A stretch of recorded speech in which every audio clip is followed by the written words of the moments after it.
Hi, hi. So I am KJ Ritikson and I will be your host for this program, Saritram Padai. In this program, I will be talking about and discussing various topics which will be useful for you. The people who want to get success in their life. I hope this video will be helpful for you. And today in Saritram Padai, I am going to discuss about follow your dreams with my dad. So many people have dreams and they are following their dreams. So what is your dream? My dream is to become public speaker. So ஒரு நல்ல speaker ஆகணும், public ஸ்பீக்கராக வரணும், நிறைய மேடைகளில் பேசணும் அப்படின்றது என்னுடைய கனவு. அந்த ட்ரீமை நோக்கி நான் ரொம்ப நாளாக ஃபாலோ பண்ணிகிட்ருக்கேன். நிறைய ஸ்டேஜில் பேசியிருக்கேன், நிறைய ஸ்டேஜில் பேச முடியாமல் கீழே இறங்கியிருக்கேன். இப்படி ஒரு ஸ்டெப்பாக என்னுடைய கோலை நோக்கி நகர்ந்து கொஞ்சம் கொஞ்சமாக போய்கிட்டுருக்கேன். இன்றைக்கி என்னுடைய ப்ரோக்ராமில் நான் கலந்துக்கிறதுக்கோட காரணம், நான் ஒரு இன்ஸ்பிரேஷனல் டாக் கொடுக்கணும், அது நிறைய பேருக்கு யூஸ்ஃபுல்லாக இருக்கணும் அப்படின்றது என்னுடைய கனவு. இப்போ உங்களுக்கு பப்ளிக் ஸ்பீக்கர் ஆகணும்னு கனவுன்னு சொன்னீங்க. நீங்கள் ஃபஸ்ட்டு ஸ்டேஜில் ஆகும்போது அந்த ஃபீலிங் அந்த எப்படி இருந்துச்சு? நர்வஸாக இருந்தீங்களா? என்ன முதல்ல நான் ஒரு கம்பெனியில் வேலை செய்யும்போது எல்லா பிரான்ச்சும் சேர்ந்து ஒரு கார்ப்பரேட் ஆஃபீஸில் ஒரு ஃபங்க்ஷன் பண்ணாங்க. அதில் பேசணும் அப்படின்ட்டு நான் பார்ட்டிசிபேட் பண்ணேன். பெரிய ஸ்டேஜ் மாதிரி, பெரிய ஸ்டேஜ். அதில் ஒரு 2000 மெம்பர்ஸ் உட்காரலாம். ஆனால் நான் இருந்தது ஒரு சின்ன பிரான்ச். அந்த ஸ்டேஜை நான் பார்த்ததே இல்லை.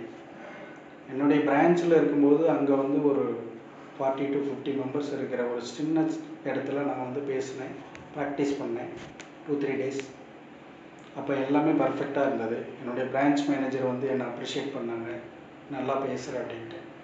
But when I go to the stage next day, எல்லோரும் 40 பேரும் கார்ப்பரேட் ஆஃபீஸ்க்கு போகிறோம் பெங்களூரில், எம்ஜி ரோட்டில். அங்கே போய் பார்க்கும்போது ஹாலில் என்ட்ரி ஆகும்போது பார்த்தோன்னே அதை நான் பயந்துட்டேன். ஏன்னா ஒரு பெரிய ஹால், ஒரு 2000 to 3000 மெம்பர்ஸ் உட்காரலாம். நான் என்ட்ரி ஆகும்போதே அங்கே 2000 மெம்பர்ஸ் ஹாலில் இருந்தாங்க. அதை பார்த்தோன்னே என் மனசில் ஒரு பயம், இவ்வளோ பெரிய ஸ்டேஜில் நான் எப்படி பேச போகிறேன் அப்படின்ட்டு. ஸ்டேஜில் போய் ப்ரெசென்ட் பண்ணேன்.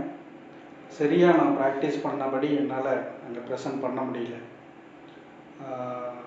அப்போ என்னுடைய மேனேஜரை ஹெல்ப் பண்ணார். ஸ்டேஜில் அந்த கம்ப்ளீட் பண்ணுறதுக்கு எனக்கு ஹெல்ப் பண்ணார். அப்போ ஸ்டேஜை விட்டு இறங்கும்போது என்னை யாருமே அப்ரிஷியேட் பண்ணல, ஏன்னா நான் அங்கே சரியாக ப்ரெசென்ட் பண்ணல.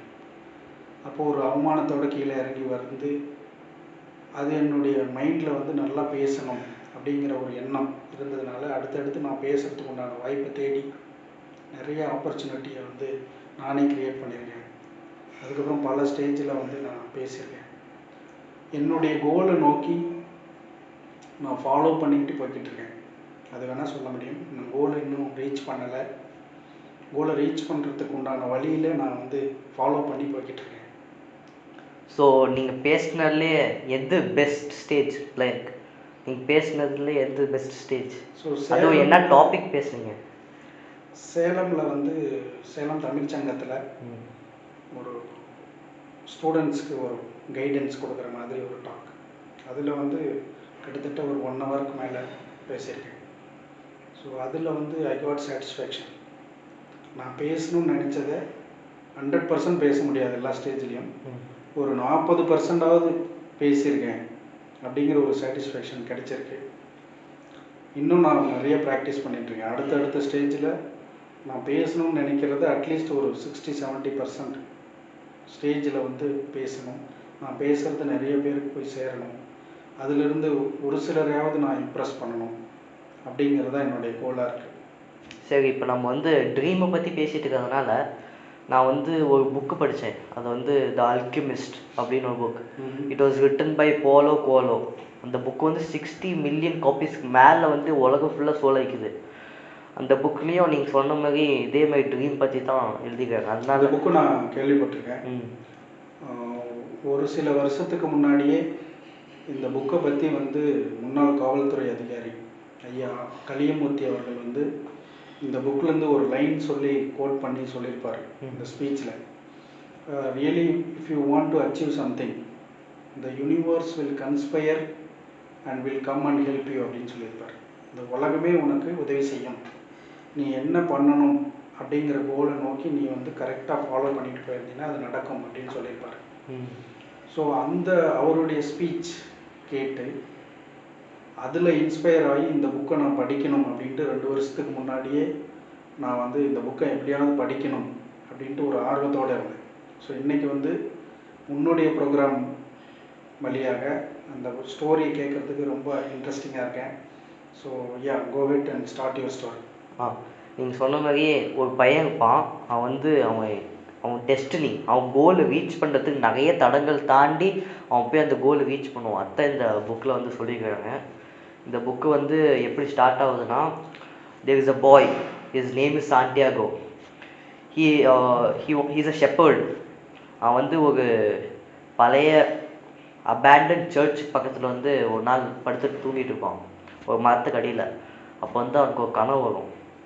இந்த கனவுல வந்து அவன் ஒரு எஜிப்டுக்கு போகிற மாதிரியும், அந்த எஜிப்டில் பிரமிட் பக்கத்தில் அவன் ஒரு புதையல் தோன்ற மாதிரியும் அவனுக்கு ஒரு கனவு வரும். இந்த கதை நடக்க இடம் வந்து ஸ்பெயின், அண்டலூசியா அப்படிங்கிற ஒரு இடத்துல. அவன் வந்து அந்த கனவு வரும், அவன் எந்திரிச்சு முழிச்சுக்குவான். கரெக்டாக அந்த புதையல் தோண்டும் போது அவன் முழிச்சுக்குவான். இந்த 2-3 டைம் நடக்கும். அவனுக்கு சரியே தெரியாது நான் உண்மையிலே புதையல் எடுப்பேனா அப்படின்னு. வெறும் கனவு தானே அப்படின்ட்டு விட்டுக்குவான். அடுத்த நாள் அவன் வேலையை அப்படியே பார்த்துக்கிட்டு அப்படியே இருப்பான். அப்படியே அவன் வந்து ஒரு ஜோசியக்காரியை வந்து மீட் பண்ணுவான். அவங்க வந்து நீ உண்மையிலுமே ஒரு புதையல் கண்டுபிடிக்க போக அப்படின்னு சொல்லுவாங்க, இந்த நியர் ஃப்யூச்சர் அப்படின்னு சொல்லும்போது இவனுக்கு இன்னும் நம்பிக்கை வரல. அவங்க என்னென்னமோ சொல்லுவாங்க. அதுக்கப்புறம் கடைசியில் நீ அந்த புதையல் கண்டுபிடிச்சேன்னா அதில் 1/10 ஆஃப் த புதையல் நீ எனக்கு கொடுக்கணும் அப்படின்னு சொல்லுவாங்க. நான் சொன்னதுக்கு அவனும் சரி எப்படி இருந்தாலும் நான் புதையல் கண்டுபிடிக்க போவதில்ல அப்படின்ட்டு அவன் போயிடுவான். பக்கத்துலேயே அந்த ஸ்ட்ரீட் பக்கத்துலேயே ஒரு பெஞ்ச் இருக்கும், ஒரு கார்னரில் எல்லாம் உட்கார மாதிரி. அங்கே உட்காந்து அவன் பேக்லேருந்து ஒரு புக்கு எடுத்து படிக்க ஆரம்பிப்பான். அவனால் சரியாக படிக்க முடியாது. எல்லாம் அவன் அந்த வேர்ட்ஸ் எல்லாம் ரொம்ப பெருசாக இருக்கிறதுனால அவன் சரியாக ப்ரொனவுன்சியேஷன் அவனுக்கு வராது. கொஞ்சம் புரியிற டைமில் பக்கத்தில் ஒரு தாத்தா வந்து உட்காந்து அவன் கூட பேசுறதுக்கு ட்ரை பண்ணுவாங்க. நீ வந்து எந்த புக்கு படிக்கிற அப்படின்ட்டு. அவனுக்கு சரியாக படிக்க இல்லை. அவனுக்கும் ஒரே டிஸ்ட்ராக்ஷனாக இருந்துச்சு. ஒருவேளை காமிச்சா தாத்தா போயிடுவாங்க அப்படின்ட்டு அவங்க கேட்டே காமிப்பான். அந்த தாத்தா வந்து இந்த புக்கை நான் ஏற்கனவே படிச்சிட்டேன் அப்படின்வாங்க. இவனுக்கும் ஒரே ஷாக் ஆகிடும். அதுக்கப்புறமா அந்த தாத்தா வந்து இந்த புக்கில் எல்லாரும் சொல்கிற ஒரு பெரிய பொய்யை சொல்லிக்கிறாங்கப்பா அப்படின்வாங்க. என்ன பொய் அப்படின்மா. இப்போ இந்த தாத்தா வந்து இந்த உலகத்தில் எல்லாருமே நம்ம டெஸ்டினி தேடி போகணும், சின்ன வயசுலேயே நம்ம ஒரு கோல் செட் பண்ணோம் அப்படின்னு சொல்லுவாங்க. ஆனால் நம்ம அதேமாரி நம்ம ஒரு கோல் செட் பண்ணால் கூட கடைசியில் நம்ம அதை நோக்கி போயிட்டே இருக்கும்போது நம்ம தலையெழுத்தால் அந்த ட்ரீமை நம்ம அச்சீவ் பண்ண மாட்டோம் அப்படின்னு அந்த தாத்தா சொல்லுவாங்க.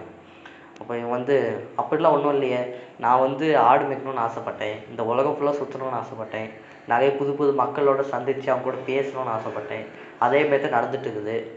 ஃபஸ்ட்டு எங்கள் அப்பாவும் முடியாதுன்னு தான் சொன்னாங்க. ஆனால் அவங்க கிட்ட வந்து நான் பர்மிஷன் கேட்டு அவங்க எப்படியோ ஒன்று அது வந்து கேட்டு அவன் வந்து ஓகே சொல்லி நான் இப்போ நான் பிடிச்சத பண்ணிகிட்டு இருக்கேன் அப்படின்னு சொல்லுவாங்க. இப்போ அந்த தாத்தா வந்து அது ஒவ்வொருத்தருக்கு மட்டும்தான் நடக்கும் அப்படின்னு சொல்லுவாங்க. நீ உண்மையாலுமே ஒரு ட்ரீமை தேடி நீ போனீன்னா the world will conspire to help you அப்படின்னு சொல்லுவாங்க. இப்போ அந்த தாத்தா அப்புறமா இவன் வந்து அவருக்கு நான் சொன்ன லைன் இங்கே தான் வருது, the universe will conspire and help you.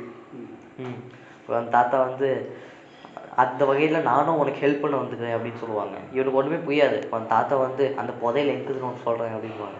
எனக்கு போய் ஷாக் ஆகிடுவான். எனக்கும் அந்த வயசான அந்த பாட்டிக்கு மட்டும்தான் தெரியும், எனக்கு யாருக்கும் தெரியாது இந்த கனவு அப்படின்பான். அப்புறமா அந்த தாத்தா வந்து எனக்கு எல்லாமே தெரியும், நான் ஒரு வகையில் உனக்கு உதவி செய்ய வந்துக்கிறேன், உனக்கு அந்த இப்போ அவன் டேரெக்டாக கேட்டுவான் அந்த புதையல் எங்குது அப்படின்னு. ஆனால் அந்த தாத்தா வந்து நான் அதை உனக்கு சொல்லணுன்னா நீ எனக்கு 1/10 ஆஃப் ஷீப் கொடுக்கணும் அப்படின்பான். அந்த ஷீப் கொடுக்கறதுக்கு அவனுக்கு மனசு வராது. ஏன்னா அந்த ஷீப் வச்சு தான் அந்த உலகம் ஃபுல்லாக எல்லா இடத்துலையும் சுற்றிட்டு இருந்தான். அப்போ அந்த ஷீப்பு அதுக்கு பதிலாக அவன் நான் பேசாமல் அந்த 1/10 ஆஃப் மை ட்ரெஷர் கொடுக்கணே, அந்த புதையல் நான் 1/10 கொடுத்துக்கணே அப்படின்பான். இல்லை இப்போ வச்சு டீல் பேசு அப்படின்பாங்க. அதுக்கப்புறமா சரி அப்படின்பான். அதுக்கப்புறமா ஒரு கீழே உட்காந்து ஒன்று வகைய ஆரம்பிப்பாங்க. வகைஞ்சி அது பார்க்க ஒரு எஜிப்ட் மாரி இருக்கும், மினி எஜிப்ட் மாரி நிறையா பிரமிட்லாம் இருக்கும். அந்த ஒரு பிரமிடில் கை காமிச்சு இது இங்கே தான் அவன் புதையல் இருக்குது அப்படின்பாங்க. அவன் போகிறதுக்கு முன்னாடி அவனுக்கு 2 கல் கொடுப்பாங்க. இந்த 2 கல்லுக்கு அந்த 2 கல் பேர் என்னென்னா யூகிம், அதுக்கப்புறமா துமிமிம் அப்படின்னு அந்த கல் பேர். இந்த கல் வந்து உனக்கு டிசிஷன் எடுக்கிறதுக்கு ஹெல்ப் பண்ணும் அப்படின்னு சொல்லுவாங்க. அதுக்கப்புறமா அவனும் மீதிக்கு ஆடியோ விற்று அங்கே வந்து எஜிப்டு இந்த ஆஃப்ரிக்காவுக்கு போவான். ஆஃப்ரிக்காலேருந்து எஜிப்ட் பக்கம் அங்கேருந்து ஆடு எல்லாத்தையுமே விற்றுருவான். அவனை ஆடு விற்க மாட்டேன்னு விற்றுக்குவான். அவனுடைய கனவு வந்து எகிப்துக்கு போகணும், அங்கே வந்து பிரமிட்டில் வந்து அங்கே உள்ள புதையல் எடுக்கணும் அப்படின்றதுனால அவனுக்கு பிடிச்ச ஆட்டையே வந்து விற்றுட்டு போகிறான். ஸோ நம்மளுடைய ரியல் லைஃப்லையும் இந்த மாதிரி ஒரு சில பேருக்கு நடக்கும். நம்மளுடைய கோல் ஒன்று இருக்கும், அதை அச்சீவ் பண்ணணும் அப்படின்னா நம்ம ஒரு சில இதை இழக்கிற மாதிரி இருக்கும். அது ஒரு சிலர் மட்டும்தான் வந்து அந்த ஸ்டேஜை தாண்டி போவாங்க. கம்ஃபர்ட் ஜோன் அப்படின்னு சொல்லுவாங்க. எல்லா வசதிகளும் இருக்கும், நமக்கு தேவையானதெல்லாம் இருக்கும், ஆனால் கோல் அச்சீவ் பண்ணாமல் ஒரு சில பேர் இருப்பாங்க. ஆனால் அந்த கம்ஃபர்ட் ஜோனை விட்டு வெளியே வந்தால் மட்டும்தான் நம்ம கோல் அச்சீவ் பண்ண முடியும் அப்படின்றது நம்ம இந்த இடத்துல தெரிய வருது. அப்போ வந்து அவன் ஆஃப்ரிக்காவுக்கு போய் ஆஃப்ரிக்காவில் அவன் இறங்கின உடனே அவனுக்கு வந்து யாரும் அவன் காசுலாம் திருடிட்டு போயிடுவாங்க. அவனுக்கு என்ன பண்ணுறதுன்னே தெரியாது. அவன் வந்து ஒரு தெரியாத ஊர் பாஷை எதுவுமே அவனுக்கு தெரியாது. ஒரு இடத்துல வந்து மாட்டிக்குவான். அப்போ அவன் உட்காந்து அழுது அதுக்கப்புறமா கொஞ்ச நேரம் கழித்து அவனை தெம்பாக்கி அதுக்கப்புறமா அவனே திரும்பவும் வந்து ஒரு கடையில் போய் வேலை செஞ்சு மாதக்கணக்கில் வேலை செஞ்சு நிறைய சம்பாதிச்சு திரும்பவும் அவன் டெசர்ட்டுக்கு போவான். அவன் ட்ரீமுக்காக எவ்வளோ நாள் வரைக்கும் வெயிட் பண்ணி அவன் திரும்ப போவான். அங்கே போய் கடையில் வேலை செய்யும் போதும் அவனுக்கு தேவையான வசதிகள் எல்லாமே கிடைக்கும். பணம் நிறைய கிடைக்கும், சாப்பாடு இருக்கும், எல்லா வசதிகளும் இருக்கும். இருந்தாலும் அந்த வசதியை விட்டுட்டு திரும்ப வந்து அவனுடைய டெஸ்டினேஷன் தேடி போவான். அவன் நினச்சிருந்தா அவன் அங்கேயே ஸ்டே பண்ணிக்கலாம் அவன் ரெஸ்ட் ஆஃப் ஹிஸ் லைஃப். இருந்தாலும் அவன் டெஸ்டினி தேடி போகணுன்னு அங்கே இருந்து தேவையான காசு சம்பாதிச்சு திரும்பவும் பல மாதங்களுக்கு அப்புறம் திரும்பவும் அவனுடைய கோலை நோக்கி நகர்ந்து போகிறான். அங்கே வந்து திரும்பவும் டெசர்ட் பக்கத்தில் வந்துக்குவான். அவனுக்கு என்ன பண்ணணும்னு தெரியாது. டெசர்ட் அங்கே இந்த பக்கம் இருக்கும், இவன் இந்த பக்கம் ரோட்டில் நிற்பான். திடீர்னு ஒரு வண்டி உள்ளே போகிறத பார்ப்பான். அது என்ன வண்டின்னே தெரியாது, ஒரு வேன் மாதிரி, பெரிய வேன் மாதிரி. அந்த பாட்டு டெசர்ட்குள்ளே போயிட்டு இருக்குது. இந்த டெசர்ட்டை தாண்டி போனால் தான் பிரமிட் இருக்கிற இடத்துக்கு போக முடியும். டெசர்ட்டுக்கு நடுவில் எங்கேயோ அந்த பிரமிட் இருக்குது. இவன் இன்னும் இந்த பக்கம் தான் இருக்கான். ஏதோ ஆயிரக்கணக்கான டிஸ்டன்ஸ் ட்ராவல் பண்ணி பிரமிட் போகணும், கிலோமீட்டர் ட்ராவல் பண்ணி போகணும். அங்கே வந்து கேட்குறான் அந்த வேன் எங்கே போகுது அப்படின்ட்டு. அவன் அந்த பக்கத்தில் இருக்கிறவங்களாம் சொல்கிறாங்க அந்த உள்ளாக ஒரு ஃபேக்ட்ரி இருக்குது, அந்த ஃபேக்ட்ரியில் வேலை செய்யறதுக்கு ஆளுங்க அப்பப்போ வந்துட்டு போவாங்க அப்படின்ட்டு. நானும் அந்த ஃபேக்ட்ரியில் வேலை செய்யணும் அப்படின்போம். அப்போ தான் அவனால் அங்கே உள்ளே போக முடியும், டெசர்ட்குள்ளே போகணுன்றதுக்காக நானும் வேலை செய்கிறேன் அப்படின்ட்டு. ஏன்னா அவனால் நடந்தே போக முடியாது. போகிறதுக்குள்ளே அவனுக்கு எதாவது ஆயிடுச்சுன்னா யாரும் அவனை காப்பாற்றவும் முடியாது. அதனால் அதை யூஸ் பண்ணி போகலான்னு பார்ப்பான். அப்போ அவங்க வந்து அடுத்த மாதம் வந்து ஒரு புதுசாக ஒரு வேலை செய்யலாம், அடுத்த மாதம் போகிறாங்க, நீ அவங்க வந்து ஜாயின் பண்ணிக்கோ அப்படின்பாங்க. இவனும் சரின்ட்டு திரும்ப அடுத்த மாதம் வரைக்கும் வெயிட் பண்ணுவான். அங்கேயே அவன் வேற எங்கேயும் தங்க மாட்டான், இங்கே தங்குவான். ஆனால் வந்து இந்த டெசர்ட் பார்த்துட்டு போயிட்டே இருப்பான். நான் ஒவ்வொரு நாளும் வந்து பார்த்துட்டு போயிட்டு இருப்பான். அதே ஒரு மாதம் கழிச்சு திரும்ப வரும்போது அந்த வேன் திரும்ப வந்துச்சு டெசர்ட்குள்ளேருந்து. அந்த வேன் பார்த்து அது வேகமாக அது பக்கத்தில் போவான். இங்கே இந்த வேன் டிரைவர் கிட்ட கேட்பான், நான் புதுசாக ஜாயின் பண்ணோம் அப்படின்ட்டு. இப்போ இவன் வந்து உள்ளே ஏறு அப்படின்பான். உள்ளே பார்த்து நிறைய பேர் இருப்பாங்க, புது ஆளுங்க. அவங்க கூட அப்படியே பேசி பழகி அவன் பாட்டு வண்டி ஸ்டார்ட் ஆகும். ஒரு மாதத்துக்கு மேலே ஆகும். ஒரு மாதம் வண்டி போய்கிட்டே இருக்கும். நைட்டில் மட்டும் ஸ்டாப் பண்ணி போவாங்க. அப்படியே போயிட்டே இருப்பாங்க ஒரு மாதம் கணக்கில். அதுக்கப்புறமா அங்கே வந்து ஒரு இங்கிலீஷ் மேனை வந்து சந்திப்பான். அந்த இங்கிலீஷ் மேன் வந்து எப்போ பார்த்தாலும் புக்கு படிச்சுட்டு இருக்கிற மாதிரி. அந்த இங்கிலீஷ் மேன் எப்போ பார்த்தாலும் புக்கு படிச்சுக்கிட்டே இருப்பாங்க. என்ன சுற்றி என்ன நடக்குதுன்னே பார்க்க மாட்டாங்க. இப்போ இவன் வந்து அப்படி என்னத்தான் படிக்கிறீங்க அப்படின்னு கேட்பான். அப்போ அவங்க என்னமோ சொல்லுவாங்க, தியரட்டிக்கல்னு என்னமோ சொல்லுவாங்க, தியராலஜி இன்னும் சைக்காலஜின்னு என்னமோ சொல்லுவாங்க, எனக்கு புரியாது. அதுக்கப்புறமா அப்போ அந்த டைமில் ஒன்று கற்றுக்குவான், எல்லாரும் அண்டர்ஸ்டாண்ட் பண்ணுற விதம் வேகமே இருக்கும்னு. இப்போ அவன் வந்து அப்படியே 2 பேர் ஃப்ரெண்ட்ஸ் ஆனதுனால 2 பேரும் அவங்கவுங்க ட்ரீமை ஷேர் பண்ணிக்குவாங்க. இவன் புதையல் எடுக்க தான் வந்தேன் அப்படின்னு சொல்லிடுவான். இப்போ அந்த இங்கிலீஷ் மேன் வந்து நான் அல்கெமிஸ்ட்டை தேடி வந்துக்கிறேன் அப்படின்பாங்க. ஒவ்வொருத்தரும் ஒரு ட்ரீம் போயிட்டு இருக்காங்க அப்படின்றது நமக்கு தெரியுது. கூட இருக்கிறவங்களே நம்ம ரியல் டைமில் நம்ம எல்லாம் ஒரு குரூப்பாக இருந்தாலும், ஒரு ஸ்கூல்லையோ ஒரு காலேஜ்லேயோ இருந்தாலும் ஒருத்தருக்கும் ஒரு தனி ட்ரீம் இருக்கும். எல்லாருமே அவங்கவுங்க தனி பார்த்து தேடி போயிட்டு இருக்காங்க. அந்த வகையில் அந்த இங்கிலீஷ் மேனும் ஒரு பாத்தில் போயிட்டு இருந்தாங்க. அப்போ வந்து அந்த இங்கிலீஷ் மேன் வந்து நான் எதுக்கு இங்கே வந்துக்குவேன் அப்படின்னு சொல்லுவாங்க. நான் வந்து ஒரு அல்கெமிஸ்ட்டை தேடி வந்துக்குவேன் அப்படின்பாங்க. அல்கெமிஸ்ட்னா யாருன்னு இந்த பையன் கேட்பான். இப்போ அல்கெமிஸ்ட் வந்து பாஸ்ட்டில் என்ன நடக்குதுன்னு தெரியும், ஃப்யூச்சரில் என்ன நடக்குதுன்னு தெரியும் அவங்களுக்கு.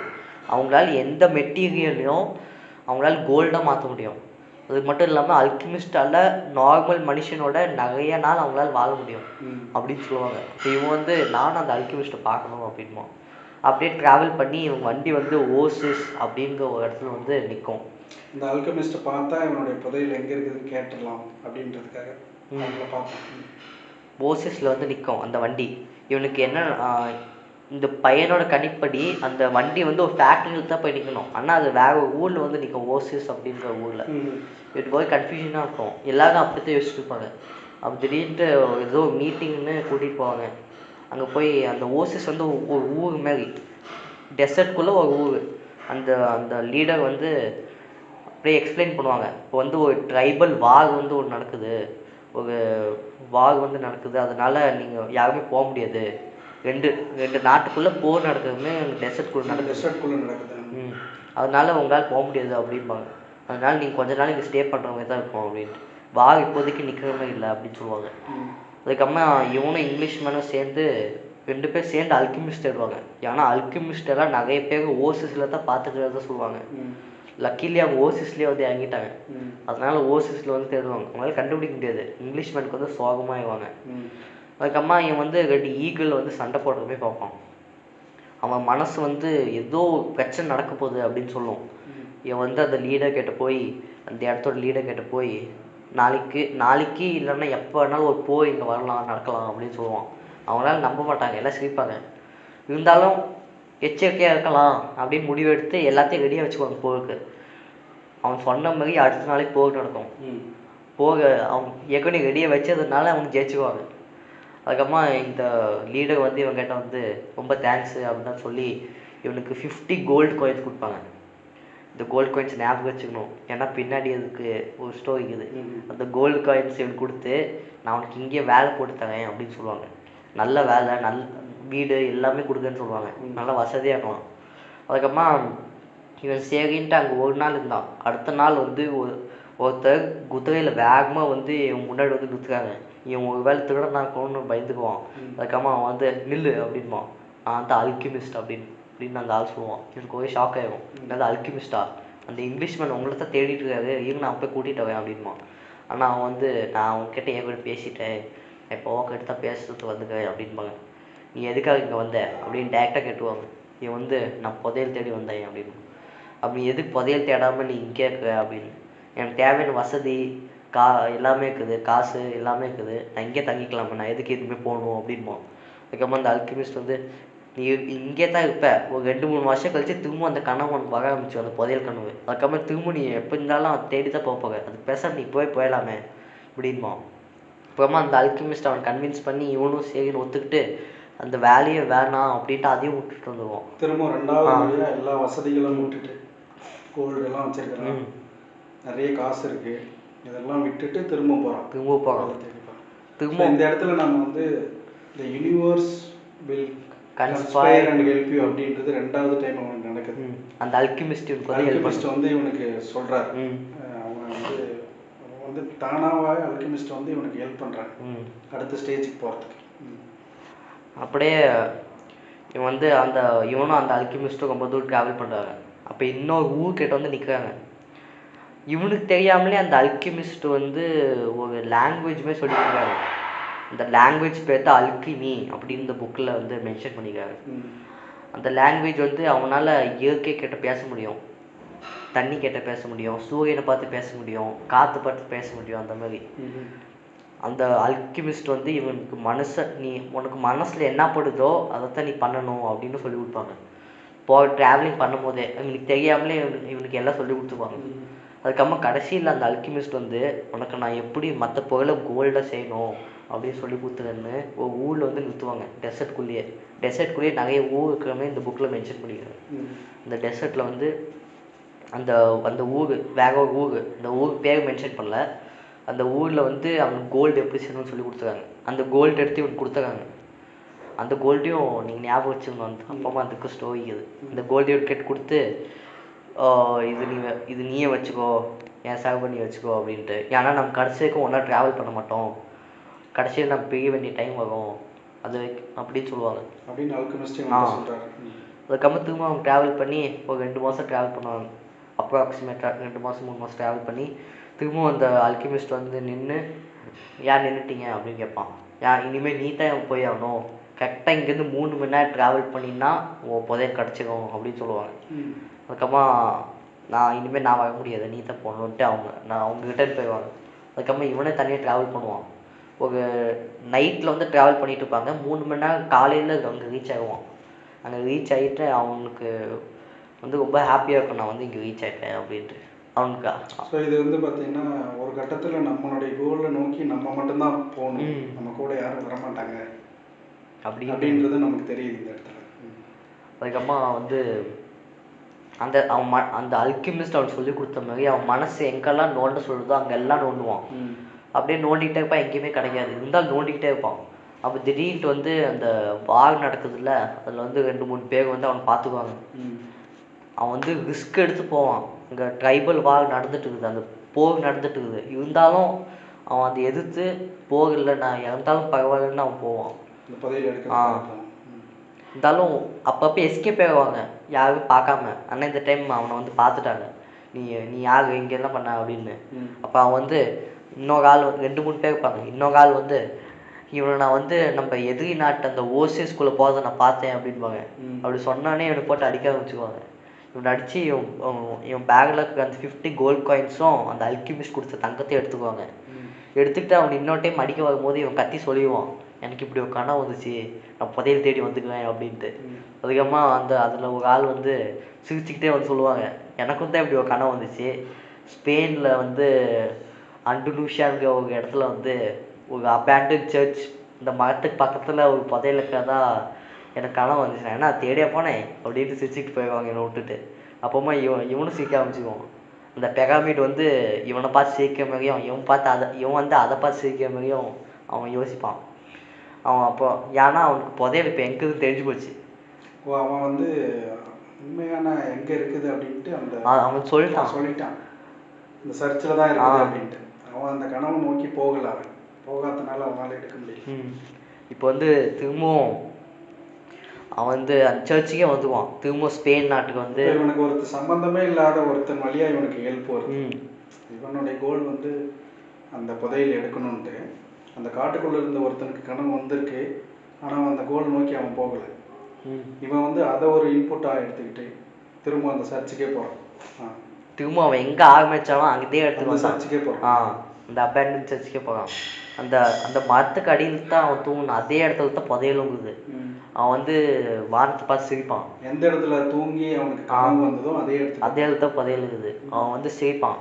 அவன் இவ்வளோ தூரம் ட்ராவல் பண்ணி எல்லாரையும் நினச்சி பார்ப்பான். அந்த வயசான பாட்டி, அந்த தாத்தா, அப்போ அந்த ஷாப்பில் அவன் வேலை செஞ்சான் அங்கே, அதுக்கப்புறமா அந்த அல்கெமிஸ்ட்டு, இங்கிலீஷ்மேன் எல்லாரையும் நினச்சி பார்த்து சிரிப்பான். அவன் அப்புறமா அவன் இன்னொன்று சொல்லி சிரிப்பான், அந்த அல்கெமிஸ்ட்க்கு இங்கே தான் புதையல் இருக்குதுன்னு ஏற்கனவே தெரியும், ஆனால் சொல்ல மாட்டாங்க, இவன் தேடி போகணுன்னு சொல்ல மாட்டாங்க அப்படின்னு சொல்லிட்டு இவன் சிரிப்பான். அதுக்கப்புறமா எப்பயுமே அவன் இங்கே வந்தான்னா அவனோட ஷீப் எடுத்துகிட்டு தான் வருவான். இந்த டைம் நோண்டத்துக்கு ஒரு இதோடு வந்துக்கிறான். திரும்ப நோண்டி அவனோட புதையல் அவன் எடுத்துக்குவான். அதுக்கப்புறமா அந்த பாட்டி வந்து 1/10 ஆஃப் த ட்ரெஷர் கொடுக்கணும்னு சொல்லுவாங்க. திரும்ப அதை கொடுத்துட்டு அவன் லைஃப் ஹாப்பியாக வாழ்வான். இதுதான் இந்த கதை. இதில் பார்த்தீங்கன்னா நடுவில் வந்தவங்க எல்லாருமே அவனுக்கு ஹெல்ப் பண்ணியிருக்காங்க. அவன் கோல்டில் அல்கெமிஸ்டாக இருக்கட்டும், அந்த ஒரு ஹோட்டலில் போய் வேலை செஞ்சவனாக இருக்கட்டும், அங்கே வந்து டெசர்ட்டில் வந்து அந்த 3 போர் வீரர்கள் அவங்களும் ஹெல்ப் பண்ணியிருக்காங்க. ஆனால் வந்து அவங்களுக்கு முன்னாடியே தெரிஞ்சாலும் இவங்களுக்கு இங்கே தான் இருக்குது அந்த புதையல் அப்படின்ட்டு யாரும் சொல்லலை. ஸோ ரியல் லைஃப்லேயும் இந்த மாதிரி தான் நம்மளுடைய கோலை தேடி போகும்போது நம்ம கூட இருக்கவங்க நமக்கு வந்து கரெக்டாக கைட் பண்ணுவாங்க. நீ இப்படி போனால் தான் நீ வந்து ஜெயிக்க முடியும் அப்படின்ட்டு ஒரு சில பேர் சொல்லுவாங்க, ஒரு சில பேர் வந்து சொல்லாமல் இருப்பாங்க. நம்மளுடைய கோலை நோக்கி நம்ம ஃபாலோ பண்ணி போய்கிட்டே இருந்தால் இந்த உலகம் நமக்கு எங்கேயாவது ஒரு வழி வச்சுருக்கும். நீ போகிற இடத்துல வர்றவங்க அது எதுவாக இருந்தாலும் நமக்கு ஹெல்ப் பண்ணுற மாதிரியே தோணும். இந்த மாதிரி என்னுடைய வாழ்க்கையில் நிறைய நடந்திருக்கு. நான் வந்து நிறைய மேடைகளில் பேசணும் அப்படின்ட்டு இருந்த காலத்தில் வந்து ஏதோ ஒரு வகையில் எப்படியோ ஒன்று ஒரு டீச்சர், அவர் என்னுடைய வெல்விஷர்னு கூட சொல்லலாம், அவருடைய கான்டாக்ட் எனக்கு கிடச்சி சேலத்தில். அவர் பார்ட்டிசிபேட் பண்ணுற எல்லா ப்ரோக்ராம்லேயும் என்னை இன்க்ளூட் பண்ணிக்கிட்டு அவர் வழியாக நான் போய் பேசுகிற ஒரு வாய்ப்பு கிடச்சிது. எப்படி எனக்கு அந்த கான்டாக்ட் வந்துச்சுன்னே கொஞ்ச நாளில் தெரியல. நான் ஒரு எண்ணத்தில் போய்கிட்டு இருக்கேன். அவர் என் கூட வந்து ஆட்டோமேட்டிக்காக என்னுடைய வழியில் வந்து போகிறதுக்கு வழி காமிக்கிறார். வழி காமிச்சு நான் எங்கே போய் பேசணுமோ அங்கே போய் பேசிட்டேன். ஸோ இந்த கதையை என்னுடைய ரிலேட் பண்ணி பார்க்கும்போது, ஒருத்தன் ஒரு கோலோடு போயிட்டு இருந்தான்னா அந்த கோலை அச்சீவ் பண்ணுறதுக்கு இந்த உலகம் எப்படியாவது நமக்கு ஹெல்ப் பண்ணும் அப்படின்றது புரியுது. எனக்கும் இந்த மாதிரி நிறைய விஷயங்கள் நடந்துக்குது. நான் என்னோட ட்ரீமை சொல்கிறதுக்கு மறந்துட்டேன். எனக்கும் ஒரு பப்ளிக் ஸ்பீக்கர் ஆகணும்னு ஒரு கனவு. அதுக்கப்புறமா அது மட்டும் இல்லாமல் யோகாவில் ஒரு பெரிய சாம்பியன் ஆகணும்னு. நீங்கள் சொல்கிற மாதிரி எனக்கும் ஒரு விஷயம் நடந்துச்சு. யோகாக்கும் எனக்கும் எப்படி லிங்க் வந்துச்சுன்னே எனக்கு தெரியாது. ஏதோ ஒரு டீச்சர் மீட் பண்ணேன். உனக்கு டேலண்ட் இருக்குதுன்னு சொன்னாங்க. என்னை கூட்டிகிட்டு போனாங்க. அதுக்கப்புறமா அப்படியே யோகாவில் அப்படியே நிறைய மெடல்லாம் வாங்கிக்கிறேன். இந்த மாதிரி இந்த கதையில் யோகாவில் நீங்கள் ஸ்டேட் லெவல்லலாம் 3rd ப்ரைஸ் வாங்கியிருக்கீங்க. நிறைய ப்ரைஸஸ் யோகாவில் நிறைய ஸ்கூலுக்கு போயிட்டு நிறைய ப்ரைஸஸ் வாங்கியிருக்கீங்க. ஸோ யாரோ ஒருத்தங்க எப்படியோ வந்து நமக்கு ஒரு கோல் அச்சீவ் பண்ணணும் அப்படின்னா நம்மளுடைய டெஸ்டினேஷன் அடையிறதுக்கு இந்த உலகம் எப்படியாவது ஹெல்ப் பண்ணும் அப்படின்றது நமக்கு இந்த கதையிலேருந்து புரியுது. ஸோ இன்னைக்கு நீங்கள் பேசக்கூடிய டாபிக் வந்து ஃபாலோ யுவர் ட்ரீம். ஸோ எல்லாத்துக்கும் ஒரு ட்ரீம் இருக்கும். கனவு இல்லாதவங்க இந்த வாழ்க்கையில் இருக்க முடியாது. ஐயா அப்துல் கலாம் சொன்ன மாதிரி எல்லாரும் கனவு காணணும். கனவு காண்றதுனா என்னன்னு அவரே சொல்லியிருக்காரு. தூங்கும்போது ஒரு கனவு இல்லை, எது உன்னை தூங்க விடாமல் செய்யுதோ. ஒரு கனவு இருக்குன்னா உனக்கு வந்து அதை அச்சீவ் பண்ணுற வரைக்கும் உனக்கு ப்ராப்பரான தூக்கம் வராது. அதுதான் உண்மையான கனவு. இந்த கனவை நோக்கி எல்லாரும் ஓடிக்கிட்டு இருந்தோம் அப்படின்னா ஒரு இடத்துல ஸ்டக்காகி நிற்காம. இன்றைக்கி நிறைய பேர் பார்த்திங்கன்னா நான் வந்து பெரிய கலெக்டர் ஆகணும், பெரிய போலீஸ்மேன் ஆகணும், பெரிய பிஸ்னஸ்மேன் ஆகணும், இப்படி எல்லாரும் சொல்லிக்கிட்டே இருப்பாங்க. ஆனால் அது வந்து அதை அச்சீவ் பண்ணுறதுக்கான எந்த ஒரு ஸ்டெப்புமே எடுக்காமல் இருப்பாங்க நிறைய பேர். அவங்களுடைய பேக்ரவுண்ட் என்னன்னு பார்த்தீங்கன்னா அவங்களுக்கு உண்டான வசதிகள் எல்லாமே இருக்கும். அவங்களுக்கு உண்டான பணம் இருக்கும், அவங்களுக்கு வீட்டில் எல்லா வசதிகளும் இருக்கும். இவ்வளோ வசதிகள்லாம் விட்டுட்டு நாம் எதுக்கு நம்மளுடைய கோல் அச்சீவ் பண்ணணும்? ஒரு சில டைமுக்கு அப்புறம் அந்த கோலையே மறந்துடுவாங்க.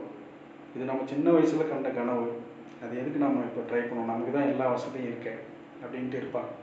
அப்படி இல்லாமல் ஒரு சிலர் மட்டும்தான் வந்து நமக்கு இருக்கிற வசதிகள் எல்லாம் விட்டுட்டு நம்மெல்லாம் இழந்து அடுத்தடுத்த ஸ்டேஜுக்கு போனால் தான் நம்மளுடைய ட்ரீமை அச்சீவ் பண்ண முடியும் அப்படின்னு நினைக்கிறவங்களுக்கு இந்த கதை வந்து ரொம்ப யூஸ்ஃபுல்லாக இருக்கும்.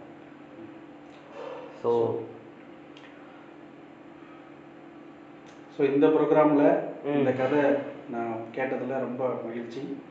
அடுத்தடுத்து இந்த மாதிரியான நிறைய வாழ்க்கையில் ஜெயிக்கணும், சக்ஸஸ்ஃபுல் ஆகணும் அப்படின்னு நினைக்கிறவங்களுக்கு நீங்கள் நிறைய ஸ்டோரி சொல்லணும். இதை கேட்டு வந்து நிறைய பேர் வாழ்க்கையில் ஒரு சக்ஸஸ் ஆகணும், இல்லைன்னா வெற்றி அடையணும். உங்களுடைய ப்ரோக்ராமே நீங்கள் வந்து சரித்திரம் படை அப்படின்னு வச்சுருக்கீங்க. சரித்திரம் படை என்ற நிகழ்ச்சி நிறைய நாள் போகணும். நிறைய புக்ஸை நீங்கள் படிச்சுட்டு நிறைய ஸ்டோரி சொல்லணும். இந்த ஸ்டோரியெல்லாம் கேட்டு நிறைய பேர் இன்ஸ்பயர் ஆகி உங்களை நிறைய பேர் ஃபாலோ பண்ணணுன்ட்டு நான் வந்து விஷ் பண்ணுறேன். So once again thanks for inviting me in this programme. So இந்த ப்ரோக்ராம் பார்த்து உங்களுக்கு எல்லாம் யூஸ்ஃபுல்லாக இருக்கும்னு நான் நம்புகிறேன். ஸோ அடுத்த வீடியோவில் பார்க்கலாம். டாட்டா, பாய்.